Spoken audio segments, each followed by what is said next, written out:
Welcome to the Monday review. I think we're up to episode 9 now. Just a short video where I look back at the weekend's racing, anything of note, anything interesting, any talking subjects, of which there were a few this weekend, and really anything that's going to shape my punting angles and ideas going forwards. Horses that have shown me something I like or an angle that I think I can use to my advantage, and equally horses that maybe have shown me something that I don't like and might just I don't want to be with them in the future. We'll start on Friday with the novice chase from Sandown, which saw Giovinco and Stay Away Faye in effectively a match. Quite an exciting race change complexion with the changing man coming down on the back straight. I liked how he was travelling at the time, just as a side note. I think there's a handicap in this horse. I was disappointed not to see whether he stayed the 3 miles, because my suspicion is that Changing Man might be a better horse on a stiff 2.5 rather than 3. And just to mention as well, if you haven't seen it, go back and watch the effort that Brendan Powell made to get back in the saddle. Ultimately in vain, but does just show that these are real proper athletes these days. Very fit guys with great athleticism. As for the race itself, I think Giovinco definitely got the worst of the hampering from the Changing Man. Not exclusively, but I think he got the worst of it. And I think ultimately it came down to experience. Stay Away Faye is obviously won at the Cheltenham Festival. He's a little more battle hardened for both. They're both novices over fences. Giovinco had sort of fairly easy pickings as a hurdler, never really put into a battle, and the same really in his novice chase so far. He's won them quite convincingly, and I think he got out battled essentially. I saw a few people sort of criticise Stephen Mulqueen for not going and getting the race won from when it was apparent he was travelling much the best. But I think given how weakly relatively Giovinco finished, I think you can't criticise the ride at all. I think there's a horse that's going to come forward a lot for this run, and I would certainly on decent ground side with Giovinco over Stay Away Faye over 3 miles every day of the week going forward. Now I might have a little bit of a blind spot with Stay Away Faye, and we all do. We all have sort of bias that we like to confirm, but I think Stay Away Faye is essentially a slow staying horse. I think he lacks the speed of Giovinco, and I still am not completely sold that this will be a horse that rocks up in the Brown Advisory at Cheltenham. I know I am in probably in a canoe by myself on this one, potentially going over the edge of a waterfall, but I can see him rocking up in the National Hunt Chase. I think they've got Hermes Alain, which might well ultimately prove to be a better 3 mile horse, and I think they might want to separate them out. So Stay Away Faye outstayed Giovinco, out-battled him, and you must give credit to both jockeys. I think Stephen Mulqueen did very little wrong for his level of experience, but it showed to me the progression of Harry Cobden, the strength he showed to keep Stay Away Faye in there and ultimately get up to win. I'm not sure Harry Cobden, possibly even last season, would have been quite so composed and strong in the finish. I think he's really progressing into a very fine rider indeed. On to Saturday, had the Beecher Chase at Aintree. Personally, I didn't enjoy watching Aintree. I thought there were some pretty ugly finishes. Certainly the Donald McCain horse, that race was not an enjoyable watch for me. And I was nervous about the Beecher because it had the potential to be a very ugly watching, or optic as the BHA like to say. And for me, it's races of that nature that are going to do for the sport far quicker than this nothing of a whip usage. But I digress. The Beecher Chase, I thought, showed the jockeys to a great light. They clearly went out and rode within themselves. They took their time. They left enough petrol to get the horse home. And Chambard was a good winner. Has a really good relationship with Lucy Turner. Won the Kim Muir at the Cheltenham Festival a couple of seasons ago. Lucy is an out-and-out amateur.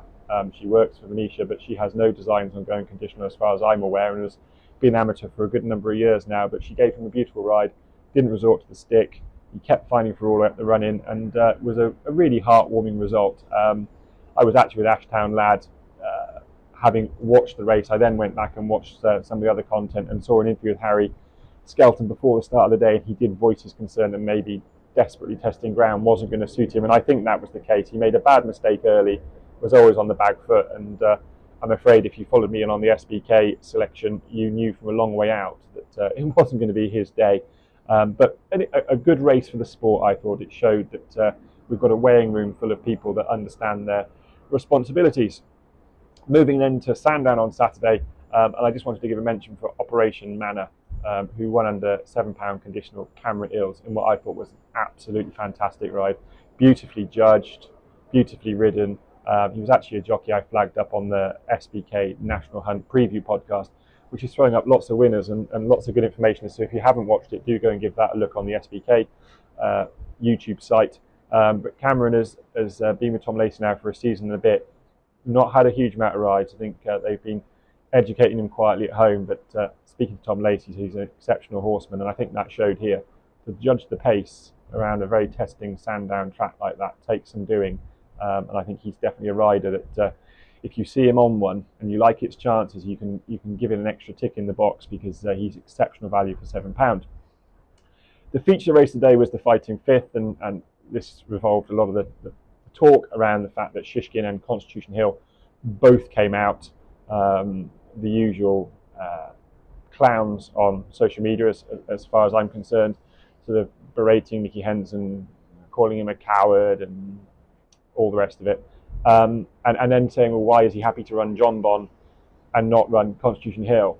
And for me, that really sort of shows you naivety if you can't understand the difference between Constitution Hill first time out on the Sandown hurdles track, which always rides softer because it's watered through the summer as part of the flat track, and John Bon, who'd already had a run in the Schlur Chase, running on the chase course, which, although was soft, was nowhere near as testing as the hurdle course.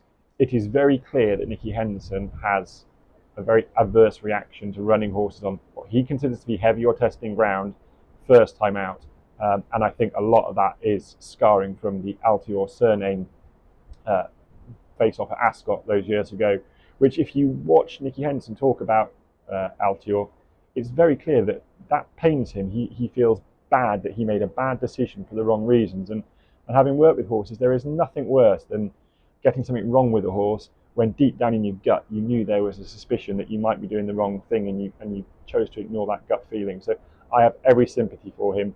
I don't really go in for the UK versus Ireland battle at Cheltenham and throughout the season. I'm just always interested in watching good horses race against each other. But if you do go in for that and you're very much UK versus Ireland, well, the UK have only got two trainers that can consistently serve it up to the Irish in the championship races, and that's Henderson and Nichols. So I think you need to be careful really how you criticise someone that clearly was trying to do his best for the horse, and also clearly communicated as early as possible what was going on. It's not for everyone, I get it, but that's the way he does it, and I'm fully with him.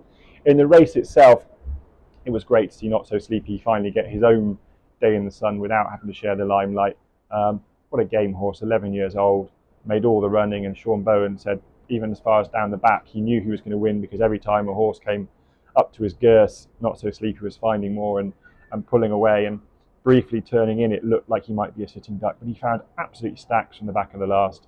He is a horse that obviously stays very, very well on the flat, and he put that stamina to good use here under Sean Bowen, winning a Grade 1, which doesn't get a huge amount of chance on fancied horse in the Grade 1, for all that he's a superb rider.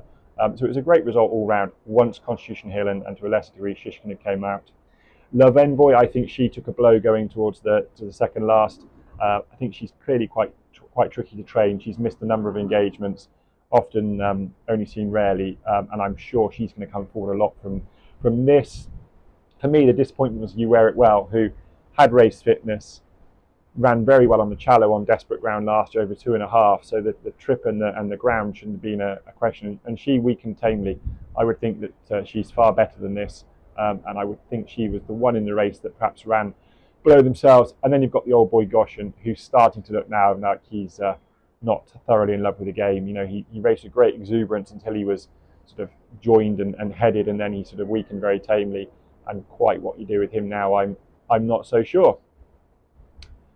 We'll leave the Tingle Creek and perhaps look at that versus the Hilly Way on Sunday from Cork, where Al Fabiolo made his seasonal return in the Hilly Way, 1 to 5 on, something like that, and won largely as a 1 to 5 shot did.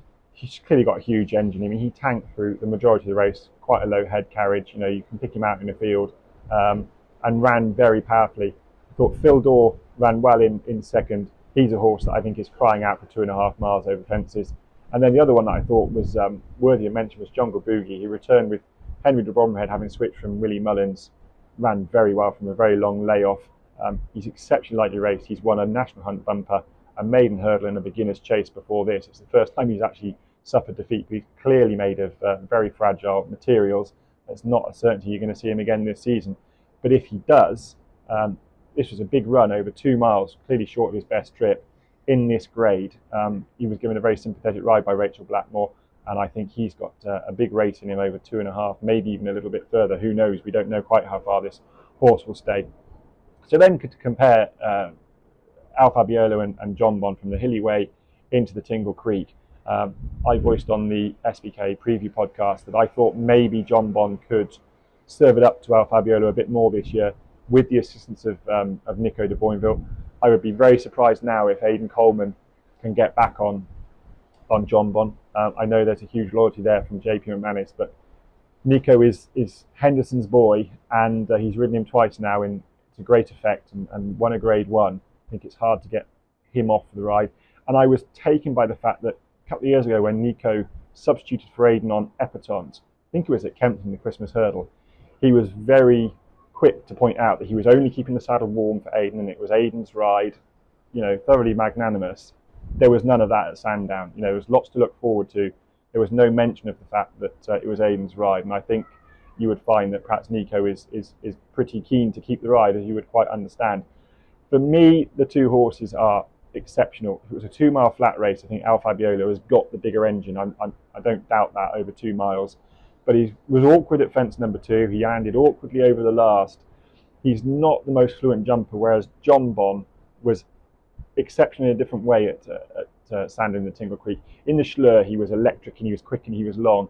I think Nico was very keen not to expose it into a thorough stamina test at the weekend, and consequently had to ride him with a bit more of a sort of conservative approach. And a couple of fences he got in a bit tight and was ever so quick, ever so nimble away. I think it's the first fence up the home straight. You watch how he throws his left leg out to the side to get up and out and over the fence and quickly away. When I'm talking with my coaching students in the eventing world, we talk about trying to train the horses so that they absolutely understand how to use every different part of their body and all the different muscle groups, biomechanics to give it its sort of poncy name. And the way we often talk about it is, if you were able to speak to the horse and give them a questionnaire on jumping and how and what you do when you're jumping, the very best jumpers would be able to tell you in great detail exactly how they use their body to jump a fence, and the slightly more moderate jumpers would not really be able to tell you how they do it. They just know that they do. And I think that sort of sums up John Bon. I think John Bon has got an absolutely excellent understanding of how to use his body to get from A to B and exactly what it is he's trying to do. Whereas Al Fabiolo is exceptionally generous, exceptionally brave, he doesn't have quite that same understanding and the same nuance of use of his body over a fence. I hope that's sort of making sense. That's how I see it. And I just wonder whether if John Bon and I'm assuming Nico can get up alongside Al Fabiolo when they clash, which I think will be at the Queen Mother Champion Chase at Cheltenham. I know they're talking about going to Ascot with Al Fabiolo. I think that will see John Bon go, maybe Game Spirit, something like that. I think when they clash, if Nico can use John Bon's jumping and his better understanding of jumping, it won't matter if they're long or if they're tight. I think if they start to run in and get tight, John Bon is going to be the quicker and more efficient jumper, and Al Fabiolo could just make a mistake or two. That might just reverse the form of the Arkle last year, and I'm in the John Bon camp at the moment. For all that, I think Al Fabiolo is a fascinating horse. So that is my Monday review. A little bit shorter because you can see I'm away with the family. I hope this sound now is going to come across. Got a lapel microphone, so hopefully that's done the job. I'll be back tomorrow with a slightly shorter handicap movers and shakers. As ever, please do hit a like and a subscribe on this video. If I've missed something from the weekend, which is very possible in this slightly shorter version, be sure to drop a message in the YouTube comment section and we can discuss it there, or find me on X and we can have a conversation on there while I'm lying beside the pool enjoying a lemonade.